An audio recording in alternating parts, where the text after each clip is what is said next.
Alright guys, I am totally that person. So I have a package on the way and I desperately need to get to work, but this one, because I ordered so much yarn, it requires a signature. So I'm sitting in my car knitting on my project, waiting for my FedEx package, and I see the truck coming up the street. I'm so excited. Hello everyone, I'm Kimberly from Dirt Floor Fibers, and if you've been here to my channel before, welcome back. But if you're new here, happy to see you. I'd really appreciate it if you'd hit that subscribe button below, or maybe even like the video if you enjoy it at the end. This is gonna be a really jam-packed and busy year, and not gonna lie, I kind of want all of you guys there along for the ride. I hope that you can learn from some of my lessons and help keep me accountable, and hopefully we can just kind of grow our community along the way. So today, it is a bright, chilly, windy January day, which means it's time, yes, for planning for spring markets. And if you've done markets yourself before, or if you've been doing research and you're thinking about starting to do markets, you all, of course, know that any good spring planning starts with a yarn haul.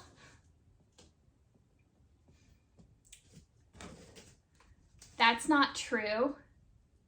Don't go out and buy a bunch of yarn, whether you're a knitter, crocheter, whether you're a fiber artist who dyes your own yarn.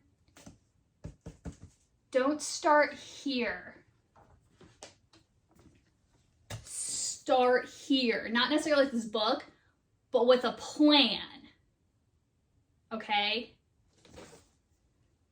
Plan first. I didn't do that. Well, I had a little bit of a plan in my head.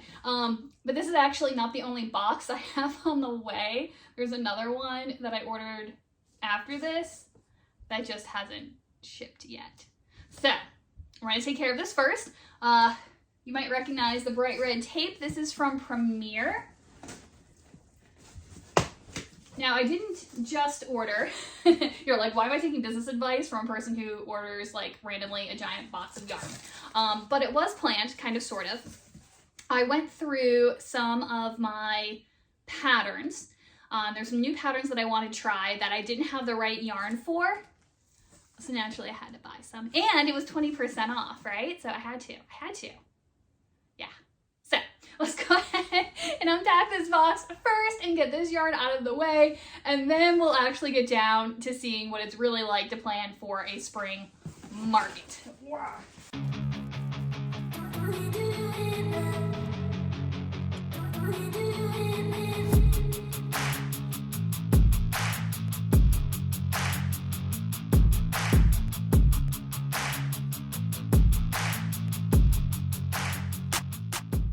Wow, guys, this was, I knew I ordered a lot. Visually, it's a little bigger than I expected, but that's okay. We're gonna get there. So as you saw, I did order some Parfait XL, which I have not used before, but I've got two different jumbo patterns that uses this size yarn that I want to try out. I am waiting on my 9mm crochet hook. I have an 8mm and a 10mm, I think. I know I have the 8, I might have a 10, but I didn't have a 9, so we're waiting on that to come in the mail. Then I got a fair amount of Parfait Chunky, all in colors that I have plans for. I did get one of the Parfait Chunky Glitz, which, as you can see, is sparkly. How awesome is that? I have a plan. It's actually going to go with, oh my gosh, it's all gonna fall over.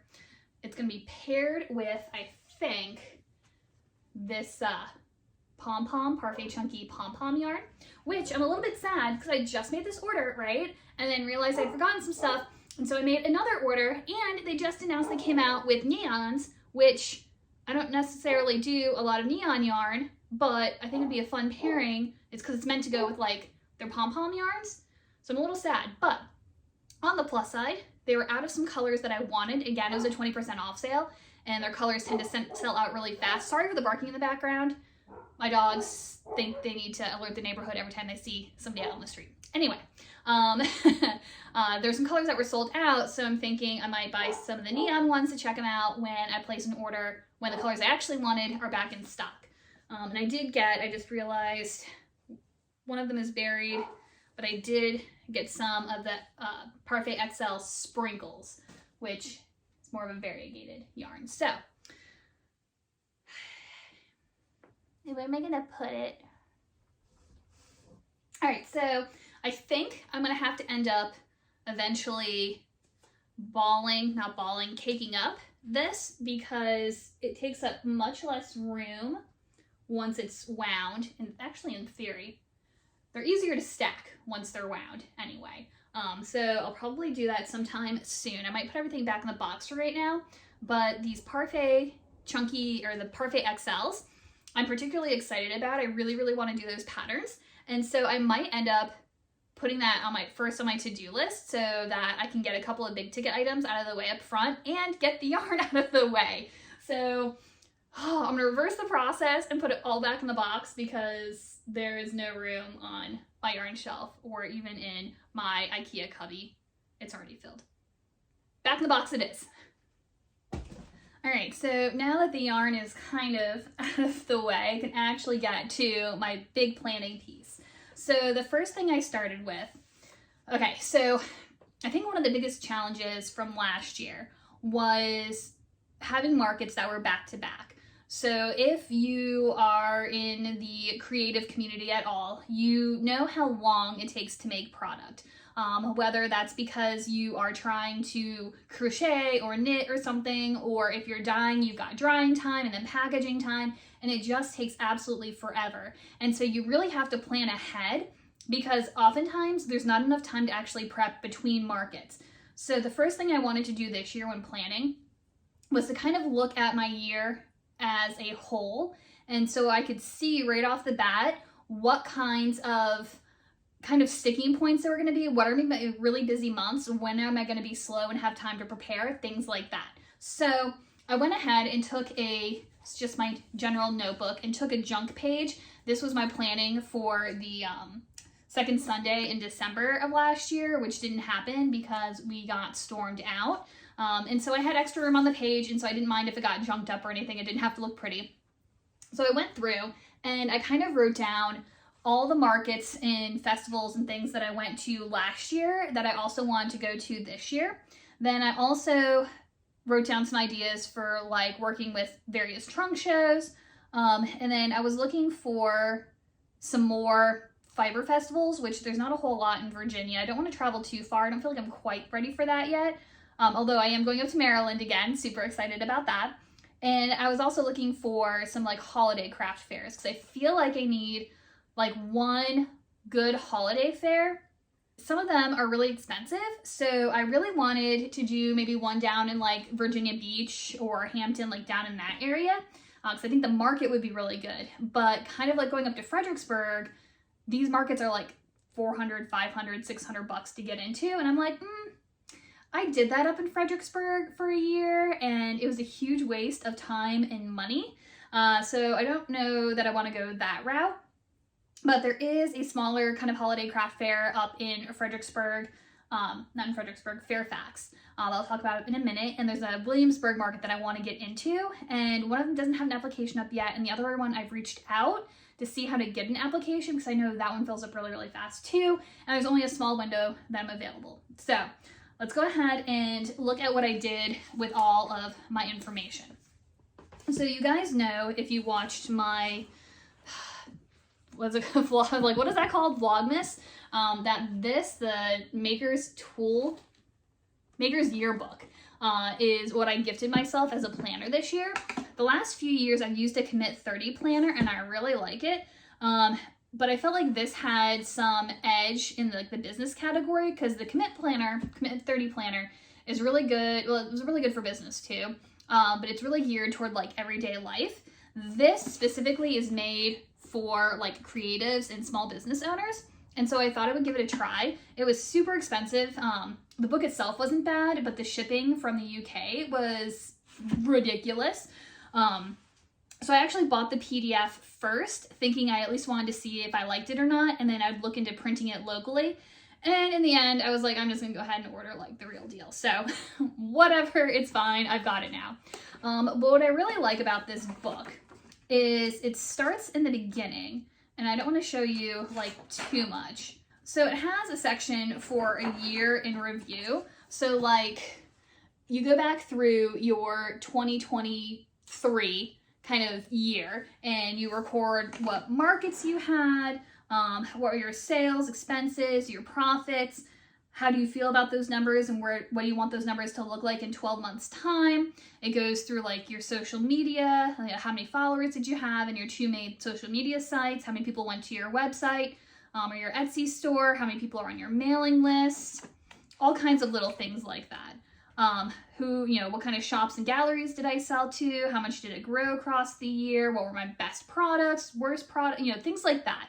So you can really go and analyze what you did the year before planning out for your next year. Now, I've kind of read through this a little bit. I haven't sat down and actually filled it out yet, but that's on my list of things to do because I think it's going to be a really, really useful exercise. I'm just starting with this part of the planning because I know I'm going to run out of time faster than I think I'm going to, and so I just want to make sure I have this stuff done and it's on my radar. But it also has like some great things for planning ahead for 2024, like for the next year. And one of the things I really like is this like blog post idea page. And I feel like this is something you could really do like in your own planner as well. But I think it's a great way to like track it. And they've got like 1, 2, 3, 4, 5, 6, 7, 8, 9 categories of like blog or vlog post ideas. And it's things like give 6 posts about how to use or store or wear, display, or care for your products. And then there's spaces to write out. So I suppose you could probably use this in 2 different ways. You could either sit down and plan out your posts and say, okay, these are my 6 ideas for this category. These are my 6 ideas for this category. Or the way I think I'm going to use it is that when I make a post with one of these categories, fill in what I've already done. And so that way I'm not like roped into this brainstorm list, but I can change it up based on like what it is I want to do. And so because it's got 9 categories with 6 posts in each category, that's 52 weeks worth of posts. So I think that's just a really great idea. Obviously I haven't started yet, so I'm behind, but that's okay because we can do 2 posts in 1 week or combine 2 together and it will be great.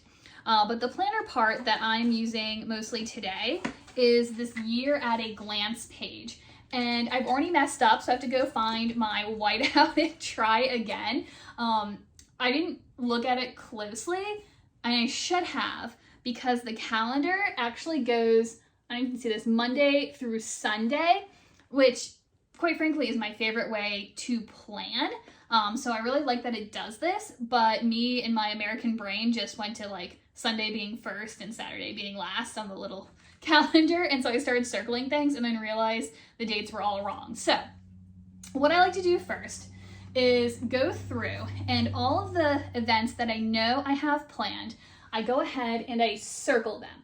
Now down here, if you look in like November, there are some things that are like lightly dotted circles, and those are things that I'm hoping to apply for, but are not confirmed yet, but I wanted to kind of like mark out where they were just so I could see them as I'm planning out for the months and looking for new markets and things like that.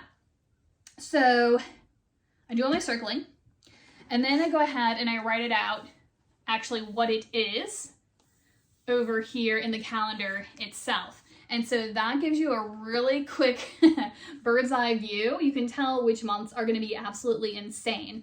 And so as I look at it, my brain automatically goes like, oh, you're really light in the summer months. Maybe you need to find another couple of events. But then when you look at like October and November, I should probably spend those months in the summer preparing for those. So I don't know. We'll see how it all goes. I'm thinking I would maybe like one summer event. I don't know what yet. We'll figure it out. But that's what this planning is all about. So the markets that I'm signing up for this year, I already know. I'm going to do Second Sundays again. The organizer for Second Sundays just got engaged. Congratulations to her.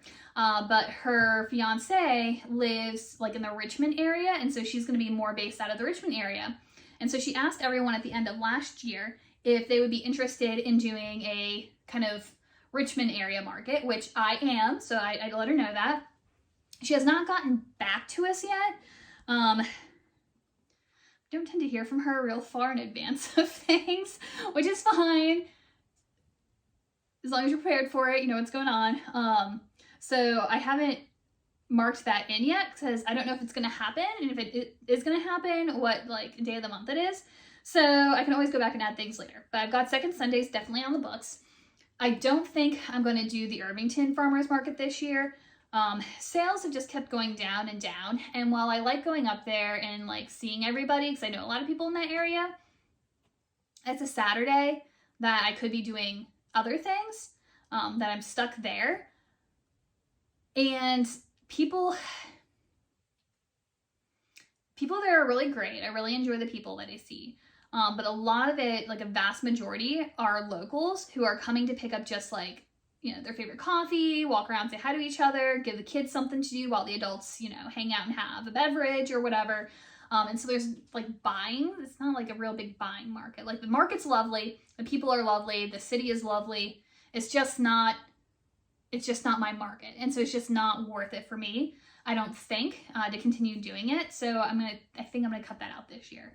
I might change my mind later, but for right now, I'm planning on not doing that. Then April really heats up. So the 6th and the 7th, I've got the Daffodil Festival in Gloucester. I have not done this event before, but somebody that I met at the November market in Williamsburg highly recommended it. And so I'm gonna go ahead, I'm gonna do that because, well, I'm gonna talk about that in a second. So Daffodil Festival, that's in Gloucester. The 14th is the second Sunday. Then the next Saturday, the 20th, is the Scotchtown Fiber Festival up at Scotchtown, which was the historic home of Patrick Henry. I did that last year and we got rained out. Like a huge storm came in like 2 hours into the event. So we had to pack up early. I did really well at it though. Like the people were great. The community was great. The setup was kind of weird, but that's okay. I think we can figure it out. So I'm definitely going to do that again. I've already applied, already been accepted. Just have to pay my $25 to secure my spot. Then on the 27th, which is the next Saturday, I have the Frederick Spring Fiber Festival up in Frederick, Maryland. I did the fall event last year. It was really great. They had like, I guess, what would you call them, like pole barn type buildings with a cement floor. The lighting was great. The people were great. Setup was super easy. It's a really long drive because I have to go all the way up to Maryland. But it's only like 3.5 hours, so it's not like the end of the world. So I definitely wanted to try the spring version of that because I really like the fall one. So, and I signed up for the fall one at the same time, but we'll see that when we get there because you get a discount if you sign up for both. May. On May 11th, there is a spring fling market. This is going to be at the Harrison Road Elementary School in Fredericksburg. I have not done this before. I used to work with the person who is organizing the vendors for this event. I've done her markets before at I guess it's a wedding venue, maybe a winery. I think it's mostly a wedding venue, kind of outside the Fredericksburg area. And she was great to work with, but I didn't really care for the particular event at that location. I always got a space in the barn. I did upstairs one time, a couple times. I did the downstairs a couple times. And it was really stressful because it's an event space. And so you'd have like a 6x8 space that you would get there.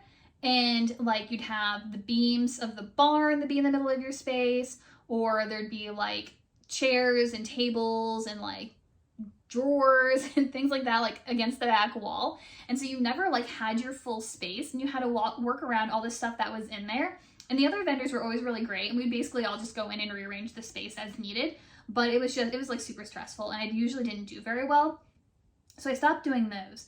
But she's organizing one on May 11th, which is May 11th. When's Mother's Day? It's somewhere around there, I think. That's at an elementary school. So I'm thinking like my plushies would do really well. So I've gone ahead and signed up for that. I just have to go and actually pay for it to secure my spot. Then on the 12th, the next day, I've got a second Sunday. So at least my car will already be packed. Then June, July, and August, all I have are my second Sundays. September, I've got a second Sunday on the 8th. And then the 28th and 29th, the end of that month, are the Shenandoah Valley Fiber Festival. That's really great. Already signed up for that. I think I paid for that one as well, if I'm not mistaken. Did I do that one? I think I did. So that one's all set up and ready to go. I've done that the last couple of years. This year we had a hurricane come through, so I did horribly. Not a lot of people there, super rainy. I was in a terrible mood, so it was partially me. Didn't have a lot of stuff. So anyway, going back and looking at tackling this one with a new vigor, if you will. Then October, oh my gosh, October looks very much like April. So the first weekend, the 5th and the 6th of October, I've got the Fall Fiber Festival and the Montpelier Sheep and Dog Show, or Sheep and Dog Trials, rather, sorry.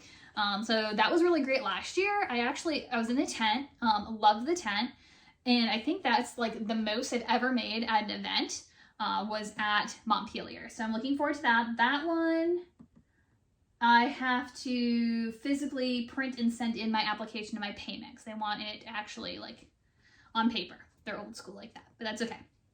And the next weekend is the 13th, is the second Sunday. And then the next weekend after that, I'm working on setting something up with a yarn store, but I don't know if it's like set in stone yet. So I don't want to announce that quite yet, but we'll see what happens.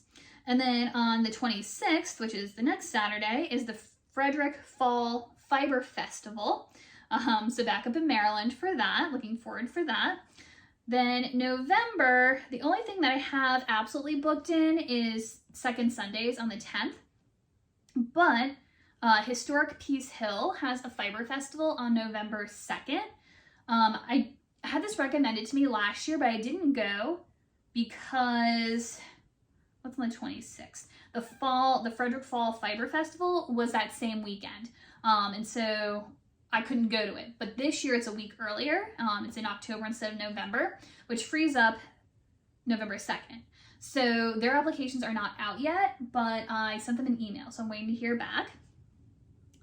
16th and 17th, which is the weekend after Second Sundays, there's a Fairfax Holiday Craft Fair that I've heard a lot about in like crafting groups and stuff, especially like on Facebook. And that I think is at like a high school or elementary school. I think it's at a school somewhere. But it has really good reviews, but their application's not out yet. So I've penciled them in. Hopefully I can get a space. And the one that I really want, that I really want, if you're watching this, please take me. It's never already forgotten. I was gonna like totally flatter this group up. Culture Fix. It's a group in Williamsburg that like puts on concerts and things. And for years they've also done, I don't remember, it's not that many years. They've done it a few years now anyway, where they put these like little chalet sorts of buildings out in Colonial Williamsburg, like behind the art museum. And so Thursday, Friday, Saturday, Sunday, I think it's 4 days, there's vendors inside of them. So if you're coming in for the weekend for like Grand Illumination or events like that, you can go shopping at this little craft market. And I desperately want to get into it, but I can never figure out like when the applications go up. And unfortunately this year, there's only one weekend that will actually work. This year, there was like a weekend before Grand Illumination and a weekend after Grand Illumination. But the way the holiday season falls this year, I would only be able to do the one before Grand Illumination. It's weird. Christmas this year is weird, guys. Like, there's no, anyway, it's, my December schedule this year is going to be insane, but we're not going to think about that right now. But so I emailed Culture Fix to see like when the applications go up and to hopefully maybe possibly get into the one that's the 28th of November through the 1st of December. Fingers crossed, we'll see what happens. And then on second Sunday in December is the 8th, and hopefully we don't get canceled because of weather.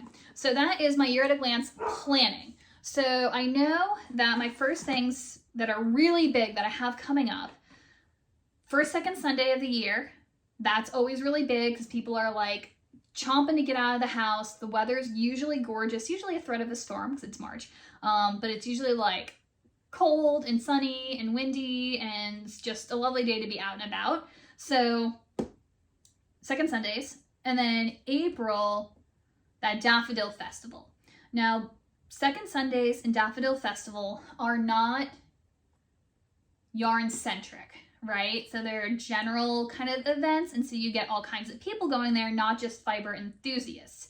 So my yarn does okay, but I have found at my Second Sundays that I did this at last year, when I brought plushies, they sold like crazy. Like I sold all my stuff. People were like, oh my gosh, can you make this? Do you have like a book I can order from? My answer was no, because I wasn't prepared for any of that. So my first thing I want to really prepare for are crocheted plushies. I want to go crazy like January and February. And my plan, my hope, my goal kind of sort of is to have as much stock and inventory of plushies as possible. I would love to work through my yarn stash, but as you can see, I keep buying more, so it keeps getting bigger. So I don't know if I'll make it through all of it, but I want to really like work my way through a lot of that stash and turn it into inventory. That way, when I hit March and April, I can really concentrate on, actually I'll probably start earlier, like mid-February. Mid-February, starting on dyeing. That'll be for yarn and for fiber, as well as doing some spinning to restock my hand spun stuff, and also working on processing all of my fleeces before the sheep get sheared again. It's gonna be a lot of stuff. It's gonna be a lot of stuff, guys. Okay. So, plan for plushies. Planning for inventory in general. So when you plan your inventory, obviously you should be bringing to market as much as you can make, whether that's, defined by how much time you have available in order to do this, whether it's defined by how much money you have in order to invest in the stock, whatever it is. If you got it, bring it. You want to bring as much as you possibly can. That being said, it's nice to have a goal in mind, so you have like a light at the end of the tunnel. You've got something that you're aiming for. And there's a few different ways that you can plan out your inventory. You can go for spatial, set up what your booth is going to look like, whether that's like a 6x8, a 10x10, a 10x20, and think about how much do I need to make to fill my space, but also still have enough left over that you can restock after people buy things, because people tend to buy more when your space looks well stocked. If you have a beautiful item, but you only have like one or two and it's sitting in the middle of a 10x10 space, people are going to kind of look and then walk past without even considering those one or two beautiful items. But if you have a booth that looks like a storefront, like not overly cluttered, but with a lot of inventory and like just the right amount of like mix of choices, you want to look cohesive. You don't want to look like a garage sale, but if there's more to look at, people will spend more time in your booth looking at it. So you can go by space. You can also go by money. So you can set yourself a goal. So let's say that you're hoping to make $500 at a market. That means that in order to make $500, you need to have at least $500 worth of inventory. But we all know that you're most likely not going to sell everything that you put out, because by the time you get to those last few pieces, people are now ignoring your booth and they're not coming in and looking to shop. So if your goal is something like $500, then you probably want to bring at least $1,000 worth of inventory.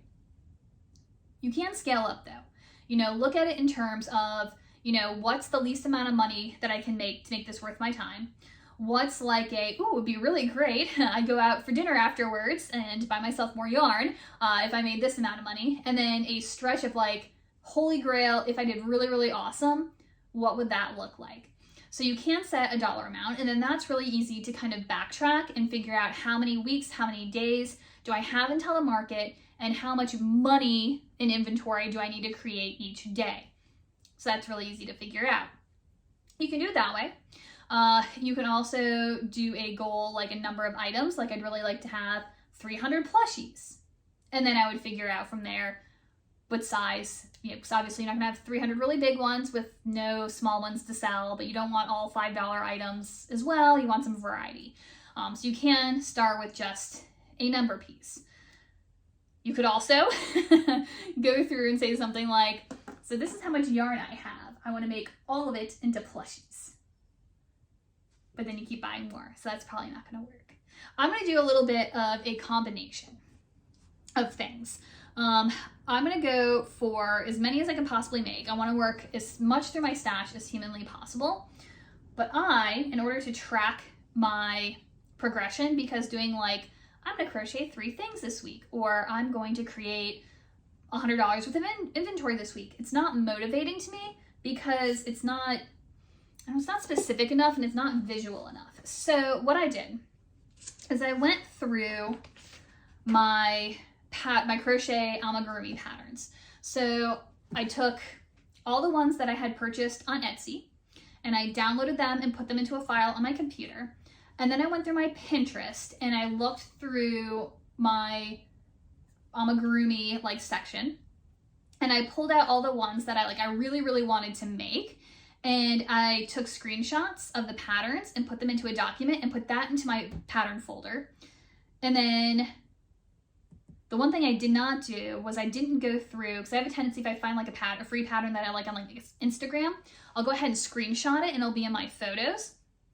I did not go through the photos on my phone to see if there was anything that I want to make off of there, because once I added it up, it was a lot. And I'm like, I think this is enough for right now. So I went through and I made a list of all of the patterns that I either own or want to make. Okay. And you can see next to each one, I just did one little checkbox, because a lot of these I have not made before. And so what my plan is to try to make one of every item on this list. Right now, we were up to 95 and then I added 3 more. So that's 95, 96, 97, 98. So that's almost 100 different patterns that I want to try out. Do I think I'll get through this entire list? Probably not, but I'm ambitious, so we're certainly going to try. Obviously, your booth is not going to look very great if you have 100 different plushies, right? There's no theme. There's no, if you have kids and you want multiple of something, there's no options for that. So what I'm going to do is I'm going to continue with some of my challenges.